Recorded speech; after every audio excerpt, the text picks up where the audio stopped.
artinya aslinya itu kelihatan. Oh ternyata bukan. Itu hanya Krishna yang bisa melihat.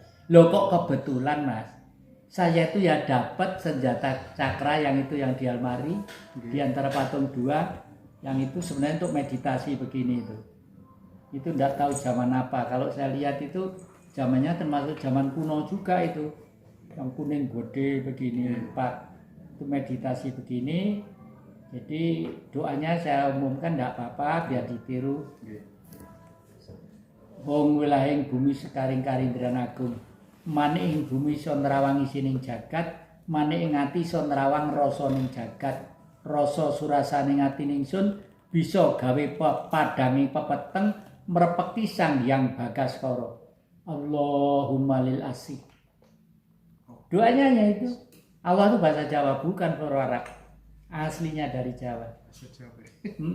Aslinya. Jadi makanya kalau ada tamu di sini berlagak apa-apa gitu, saya diam sebentar ya ketawa tamu ini tahu kemarin itu ya itu yang dikonotasikan sebagai jelmaan Bung Karno, datang ke sini pakai pakaian peci. Akhirnya kapan lagi mau ke sini lagi, mau ngajak teman-teman ke sini, saya sarankan Mas, sama nanti kalau ke sini harus pakai pakaian celana hitam, ini topi dan pakai dasi merah. Itu kesenian Bung Karno. Terus sambilkan foto saya di mana di belakang. Kok persis? Iya kok persis ya. Nah makanya karena dia senang pakai itu, ya toh. Saya kasih hati itu. Tapi dia sekarang sudah sadar bahwa ternyata saya tidak mau mematahkan pikiran dia. Saya tetap mengharapkan Anda seorang nasionalis yang bagus. Anda seorang bangsawan yang bagus, yaitu bangsawan yang sejati itu.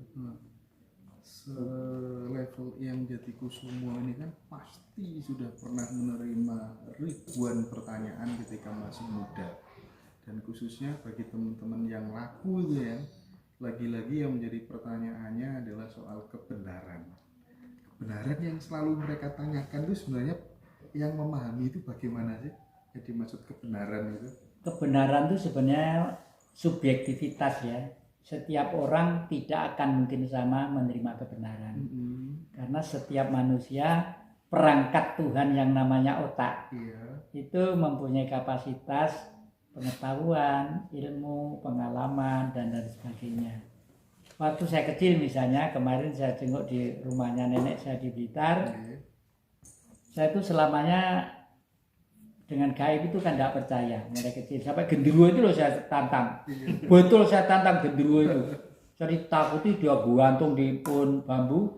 Anak-anak saya lihat di pohon bambu dulu ada genderuwonya. Ternyata sampai sekarang tidak ditebang. Padahal kiri kanan sudah menjadi ruko, menjadi itu tidak ditebang juga gitu loh. Waktu itu saya tantang, katanya kalau diwaneni gitu dia takut. Saya mau nonton film di kota, rumah saya di desa, naik sepeda gitu. Gundurung gandul gini, gede lah. Kan tidak mungkin di desa ada kera. Satu. Kedua kali, kalau kera kok gede seperti anak remaja gitu, gede, hitam gitu. Terus bambu tak tawantang itu tak waneni sepeda tak sendeke, terus peringnya tuh mentolong gini. Gitu. Waduh, mama datengin saya gitu. Sepeda saya tinggal saya lari pulang. Yang kedua, di rumah mbah saya itu setiap benda itu dikasih sesaji. Buto gede itu namanya Mbah Grono. Itu senengannya rujak. Ya senengannya rujak uyup itu loh. Aduh, apa kentimun ditambah ini kasih gula. Senengannya itu. Terus Mbah Jinggo, Mbah Onggo. Mbah Onggo itu bentuknya gong gede. Gong gede gitu. Itu senengannya dawet. Lah saya anak kecil kan pengen dawet. Minta pada nenek saya, Mbah, aku nyuwun dawete, enggak pareng dicoblek pupu saya gitu, dayer gitu, cowototi kangen Mbah Onggo ini, enggak pareng ngono, dapur, maaf kono, dapur. Lah saya pegel kan, mosok gong wesi nyuwun orang duwe lambe kok nyuwun aku diparingi, lho putune njaluk ra diparing, saya pegel. Saya masih umur berapa, belum sekolah, masih 3-4 tahun lah kira-kira. Saya tidur di bawah gong, kaki saya tumpang nih gong. Saya tidur gitu, wes beni. Nesu ya ben, nesu. Keluar harimau jam 10 siang itu. harimau keluar, makanya di luar tuh saya pasang gambar harimau tuh untuk kenang saya itu. Keluar, saya ber siang itu melewayu, saya lari ke tempat tidurnya Mbak Putri ya. Saya terkencing-kencing di situ. Coba play. Ya kan pasti banyak tamu ya. Nah, tamu itu kan terkadang ini ada yang mengaku dia itu Sabto Palon, ini setahu saya. Ada yang mengaku dia itu sebenarnya Satrio Piningit, ada yang mengaku dia Ratu Adil, Imam Mahdi, terus dibimbing sama yang Bodronoyo dan lain sebagainya. Menyikapi tamu-tamu yang model seperti itu yang mengambil sikap apa? Umumnya kalau begitu kakinya udah langkah masuk rumah ini, dia tidak menyampaikan meskipun seperti itu, meskipun saya paham konotasinya hampir seperti itu. Misalnya yang merasa sebagai dimong yang semar segala macam, tapi tidak sevulgar itu. Tapi ya saya mau saya pancing pelan-pelan, dia akhirnya itu ya kena senjata cokro itu mari badar karo PDW. Ada lagi yang satu menganggap dia Imam Mahdi. Tapi anehnya itu selalu begini. Yo, tongkat toko aku kan di, itu kunci loh kuwi.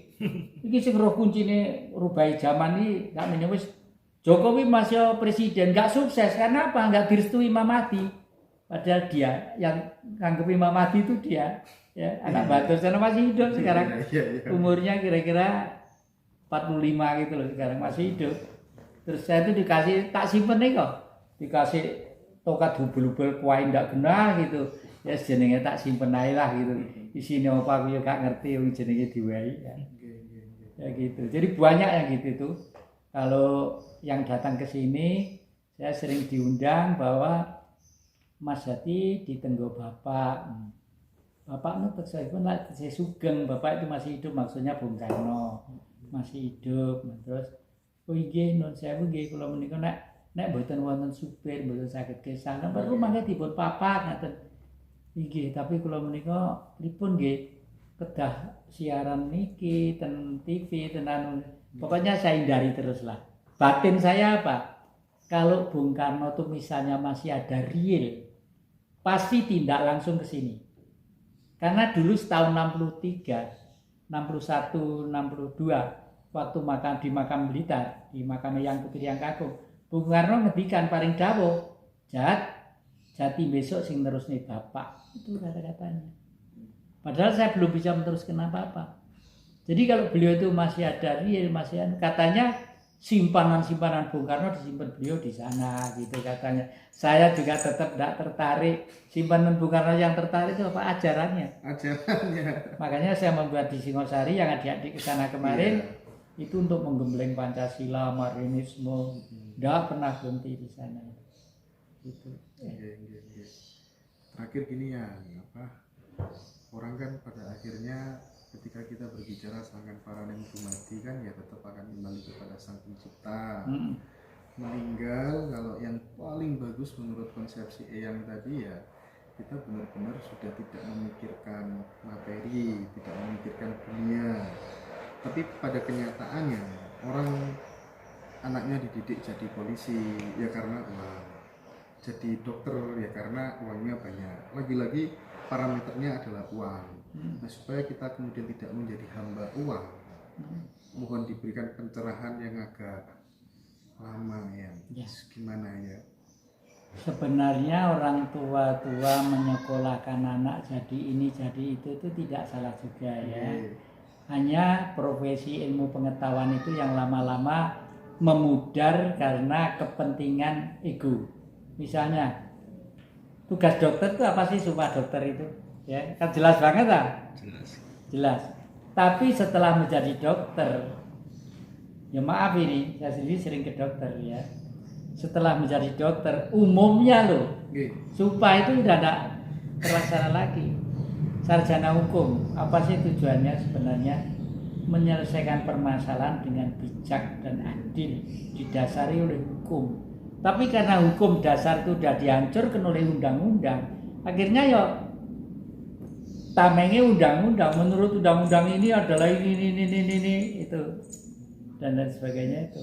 Ya, makanya sekolah yang kira-kira masih dipakai hidup sebagai sangune urip, ya mungkin jurusan eksak ya, teknik khususnya ya, itu menjadi seorang engineering, menjadi seorang apa ya gitu yang ya artinya eksak lah, rasional lah gitu. Kalau sosial umumnya itu wis nyeleweng kabeh. Dan ini di negeri ini sudah terlanjur mulai sekolah dasar, sudah kurikulum dirusak oleh era zaman Nugroho Noto Susanto sama Daud Yusuf kemarin ya. Budi pekerti hilang dan lain sebagainya, itu udah fondamen dasar udah rusak. Sehingga di sini umumnya hanya mengandalkan ijazah. Setelah punya ijazah, pekerjaannya pikirannya satu, saya mau bekerja di mana. Makanya punya modal dijual. Kalau saya ini dulu juglangan deh, juglangan wes orang nggak berani beli di sini karena katanya tempat gendruwo. Ya, di belakang sana ada logo gede gitu, itu jurang dan ini tapi nyatanya rumah ini sekarang menjadi indah, sudah memilih orang besar-besar banyak, Megawati, Pak Jokowi, terus belum dirjen-dirjen itu banyak yang digembleng di sini. Ya mungkin yang nganter-nganter gini itu beliau-beliau juga. Tapi saya tidak tahu, nggak ngaku itu. Pokoknya saya dulu Mbak, dulu digembleng di ruang bawah tanah itu loh, gitu tuh pokoknya. Ya sudah, namanya dikasih diterima nanti ya orangnya muring-muring. Iya. Yang ini yang paling final ketika lagu spiritual pernah nggak sih didatangin? Ya misalnya leluhur-leluhur gitu ya, yang membuat yang merinding dan tambah yakin dengan jalan yang digelutinya gitu. Saya tidak pernah didatangi menurut pengamatan panca indera, tapi kalau saya dibuktikan dengan apa yang ada di dalam peristiwa sering. Misalnya kenapa di sana ada lukisannya Ibu Laut Selatan. Sebelum saya masang itu saya belajar di kitab-kitab dulu, suci dulu. Ya. Ternyata setiap kitab suci itu sebenarnya juga menyadari bahwa sebelum bumi diciptakan dan manusia diciptakan, terciptalah maha malaikat dulu. Maha malaikat dengan malaikat lain. Kalau maha malaikat itu beliau tercipta untuk menjaga ekosistem secara global. Misalnya laut harus dijaga inilah. Ternyata di Injil Ibu Ratu Laut Selatan pun ada. The Queen of the South Sea. Seorang ratu di Laut Selatan. Queen of the South Sea. Nah itu ya. Makanya secara logika politik, coba Indonesia mulai dari Aceh ya, Brunei sampai ke Irian ya, sampai ke Papua. Lautnya itu berapa kilometer luasnya. Ya. Kalau di Eropa 13 negara. Indonesia itu kalau di Eropa 13 negara. Sini hanya satu negara. Kalau misalnya kita butuh angkatan laut yang besar untuk menjaga Indonesia yang kaya raya ini, butuh berapa triliun dolar untuk membeli kapal itu. Belum maintenance setiap tahun. Cukup dengan kekuatan imit Ibu Ratu Laut Selatan. Akeh wong Jawa sing ngebong dupa pinggir pantai. Amerika darat ojo mendarat kono nang ngebong dupa. Burine iku mesti tetara. Ngono ya. Paling tidak seperti itu. Dan itu memang pernah terjadi. Tahun 1965 diharapkan oleh Amerika itu Bung Karno memberi komando. Yang ikut di belakang saya, musuh saya di depan sana. Bayangannya Amerika. Armada 7 km dari Cilacap. Standby di sana. Kalau Bung Karno memberi komando, Jawa Barat melawan Jawa Timur melawan Jawa Tengah dan sebagainya, mesti begitu. Masing-masing dibagi senjata ringan. Tembak-tembakan. Lewes entek, rakyatnya mati kabeh, baru Amerika masuk menguasai. Seperti Amerika dulu punya suku Indian, Australia punya Aborigin. Sekarang punya orang kulit putih semua. Maaf loh orang kulit putih ya.